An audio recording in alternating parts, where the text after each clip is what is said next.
Hey there, everybody. It's Simon here with another episode of Simon's Successful Selling Guide. So, today, what I'm going to be talking about is research and discovery. Now, research and discovery is super important throughout the whole of the sales cycle. From the very first point that you talk to somebody to the end of the selling cycle, you're going to be using that information.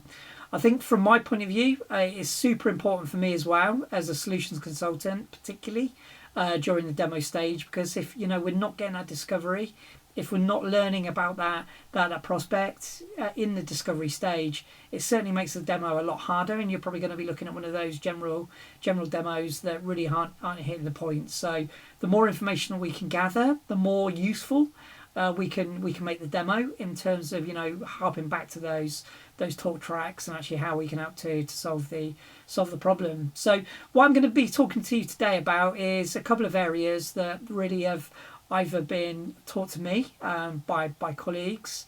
I might have joined training sessions and learned some of this stuff. And again, just some tips and tricks that I've picked up over the years as well that hopefully is going to help you in your selling careers, that you might be able to use and take with you when you're having conversations with those customers and prospects. So with that being said, we'll jump in.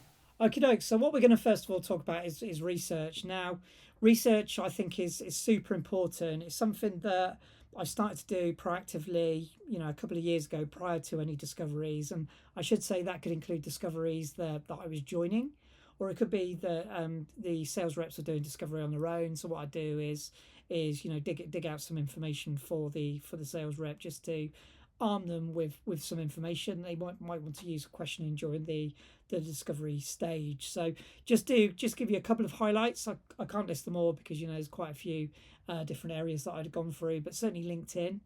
If we know the person we're talking to or people that we're talking to, let's jump into their LinkedIn profiles, look at where they've worked previously. Have they potentially used our solution? Have they used competitors' solutions?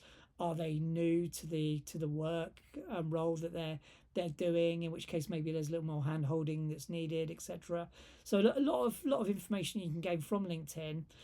I've spoken at the moment about the people that we're talking to. The other bit of gold dust that you can get from here is, are there other potential people that aren't on this conversation that may be potentially later involved? So, for instance, the person's boss, is there different departments? For instance, we used to deal a lot with marketing departments, so the buyers could be marketing teams, it could be sales teams because they're involved in the budget discussions, IT teams, security, etc. LinkedIn gives you the ability to start putting some investigations out for them as well. You may not need that information right away, but certainly good to have it in the future. Obviously, the company website is always a great place to have a look, and again, you're going to get a lot of information on there. One of the nice things that I used to start to do on the company website was start to envision potential use cases.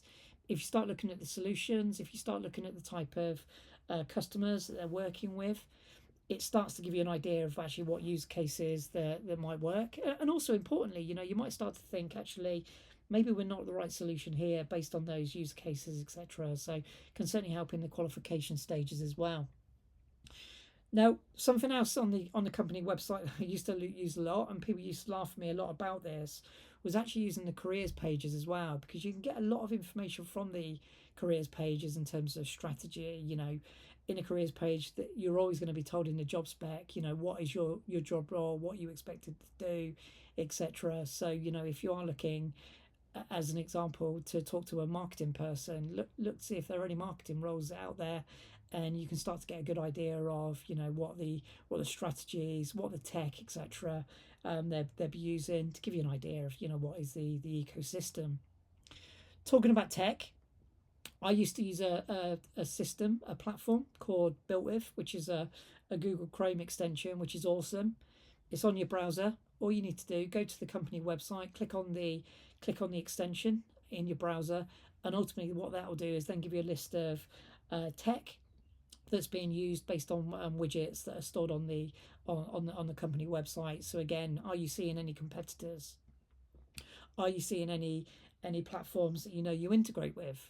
again, great conversation starter for the discovery. So lots of really valuable information that you can get out of there that you can use later on. Again, maybe in discovery, maybe in the demo, maybe later on actually when you're getting beyond the demo and getting to business cases and technical conversations, etc. Now, last but no means least is AI. Now, I think we're probably all using AI now anyway. I started to use AI to do a lot of research on companies. What's keeping them up at night? What is the biggest headaches of a CMO, as an example? What are the company goals? I should also say, in terms of annual reports, that's another great way of doing research. And you may be wanting to use AI to dig into the company reports to find if there's any warning signs that they're looking to improve on, etc. A lot of information you can start to gain from the AI point of view in terms of personas, pains, problems, as I say, from a financial point of view as well. So all of that, as I say, is even before you start to talk to the customer, but it starts to give you a really good idea of where the customer is and where we're at and where we can start to merge together. And hopefully from a discovery point of view, you can start to use some of these findings in your discovery. And previously I spoke about credibility. This should give you some credibility as well, that you're doing the research and starting to really investigate that company before you've even spoken to anybody. Right, so let's get to the discovery stage of the presentation. So I've put at the top, it's a little bit tongue-in-cheek about having an icebreaker ready. It is tongue-in-cheek, but there's actually a good reason for me putting it here. Our job is to talk to customers. Our job is to talk to prospects. Our job is to get information out of those customers, out of those prospects. If you're a buyer, are you as engaged and excited to be on that call as we are? Now, hopefully the answer to that is yes, but you might well find that some people aren't quite as excited and looking forward to it as you think, and can be quite guarded at the start of the calls, particularly if you haven't spoken to that person before. It may well be the discovery is the first time that you've ever spoken to the person, if for instance the BDR set up the meeting for you. So having an icebreaker can certainly help. I've had colleagues that accidentally, on purpose, before showing a presentation, will show their desktop, and on their desktop is a picture of their child or a picture of their dog, so that that person on the call accidentally, on purposely, sees that. Great conversation starter. Oh, sorry, you've just seen my dog, you've just seen my child. Could start a conversation off before we've even got into the actual sales conversation. My boss, he used to have on Zoom a picture of his background. His background was full of Harry Potter Lego memorabilia, where he's a great Harry Potter fan, and guitars and things. So again, great conversation starter if it's a slightly awkward start. If you've seen any of my videos, I've got a lot of Star Wars memorabilia behind me. You'd be amazed actually how many conversations have been broken by simply talking about Star Wars and the things that I've got behind me. So these are complete strangers, so don't assume they're looking forward to talking to you. So have that icebreaker available. I've spoken about things that you can show. It could be a story, it could be a joke, it could be anything, just to relax the audience and get them talking. Now the second part is something that was told to me a long time ago. At my previous company, we used recording software called Gong. The recording software is great because any conversation would be recorded. If you needed to catch up on a conversation, you could do so. So brilliant. One of the other benefits of it is that it would also show the time that you're talking on the call. And research that we did as a company found that we were hogging the conversation. We were talking about us, and we weren't giving the prospects and customers time to talk about themselves. So by the end of it, we weren't actually getting any benefit of that discovery because all we've done is spoken about ourselves. So I thought that was really good that analysis had been done and something could be done about it, because we could be going down a dead end every single discovery course simply because we're talking about us, not about them. These discoveries are all about the customers and the prospects. So let them talk. Ask the questions by all means, but let them talk. Something else that's really important, and it's probably an easy one to get into, is asking too many what and how questions. What are you doing today? What are you doing in terms of tech? How are you using that tech? How are you finding it, etc., etc.? These are definitely useful questions to have, but I think we can get pigeonholed into asking too many of them. And again, you might end up in a more of a feature function, technical led conversation than really pain, business problems, outcomes that prospect is looking to resolve. So I definitely suggest, and again, this was something that was brought in by a previous sales director at my previous company, aim to get to the why. Now, we actually had three whys at my previous company. It was, why do anything? Why buy now? And why buy from us? And those three questions can really help you get to the crux of the problems. If you're asking the why problems, at some point you should be starting to get down to the business problems. What is keeping them up at night? Is it the business problems? Are they failing to meet their goals? Is there a big impact on the business by not having software in place, as an example? Are they missing their revenue targets? Have they got a big revenue target next year that they need to meet and are not sure how they can do it? These are true problems that are going to keep people up at night. So the more why questions that you're asking, hopefully you're going to be able to get down to the bottom of that. Now, this is almost linked to the don't hog the conversation part, is that be prepared for some give to get. Now, if you are on a conversation, hopefully that prospect is happy to give you those answers to the questions, but they might be coming onto that call with completely different expectations to you. So they're coming onto this call thinking, actually, we're going to get a demonstration. In actual fact, all they're going to get is question after question after question. So from their point of view, it might not be the expected result for them.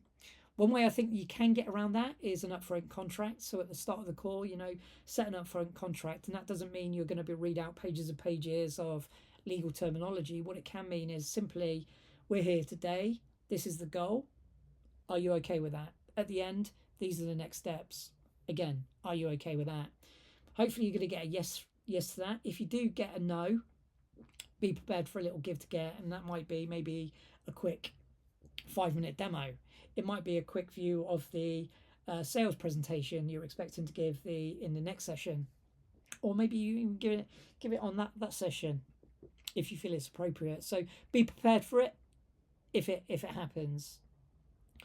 And most importantly, now this is huge, don't worry if you don't capture all of the information in that very one call.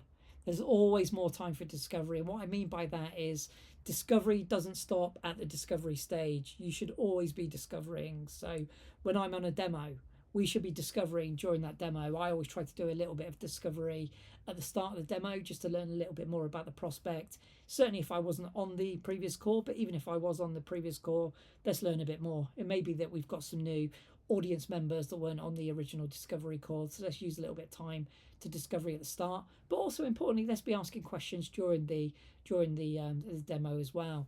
And of course, after the demo as well, you can keep asking questions afterwards as well.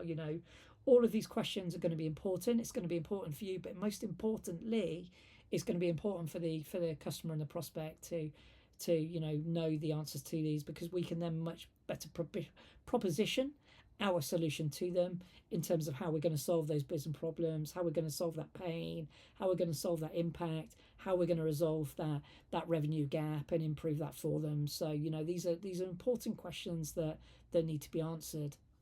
Now, linked to that, again, something that I learned in my early career and has come back time and time again in various trainings is something called peeling the onion. Now, when you ask the first question, you may get the surface level pain. I wouldn't walk away and then ask another question unrelated to that. What you want to be doing is digging down on that. So ultimately, the idea of the peeling the onion, or what I've done in here as a funnel, is actually asking more questions to keep digging down to get to the true pain. And on a training session, I was given an analogy actually that's probably familiar to everyday living, which is actually going to the doctors. You go to the doctors, the doctor asks you what's up, and you say, well, I've got a bad arm. The doctor doesn't then say to you, right, okay, here's some medicine, you're going to feel better. What the doctor's then going to say to you is, right, can you describe the pain? And you describe the pain. Can you describe where you're feeling that pain? You describe where you're feeling that pain. So, for instance, I've got some pain in my arm. It's in my bicep. You're then getting to the root cause of the pain. You're actually peeling the onion to get to the root of that pain. Now, what you might also start to get is the impact as well. So the doctor may say to you something like, right, okay, is that stopping you from doing anything? Well, yes, I'm a labourer on a building site, and the pain in my arm is actually stopping me from being able to work, which is stopping me from being able to earn a wage. You've got true impact there. You know now that the person can't work, they're not earning a wage. True impact. We get the medicine, we get it fixed. You've then got a resolution to that impact from peeling the onion. So that hopefully that's a nice analogy for you there. Another analogy that I like to use is something that I heard. I think it was on the TV. Is that and this isn't so much linked to discovery, but is in some ways is that you don't buy a drill and a drill bit. Ultimately, what you're buying is a hole. If you just have a drill and a drill bit, actually, it looks great, but it's not the most useful of things. But to drill a hole in a wall is fantastic. So, if you are looking for an impact, that impact is I can't hang my picture. I can't put my shelves up. There's an impact there for that as well. So again, if you think about that as an analogy, you've got a way of peeling the onion back in terms of that drill and the drill bit to get to actually what is the true pain and what you're looking to resolve in terms of impact. So hopefully that's giving you some food for thought in terms of research and discovery. Again, any questions on that, feel free to let me know, and I'm always glad to help. But otherwise, thanks for watching and happy selling.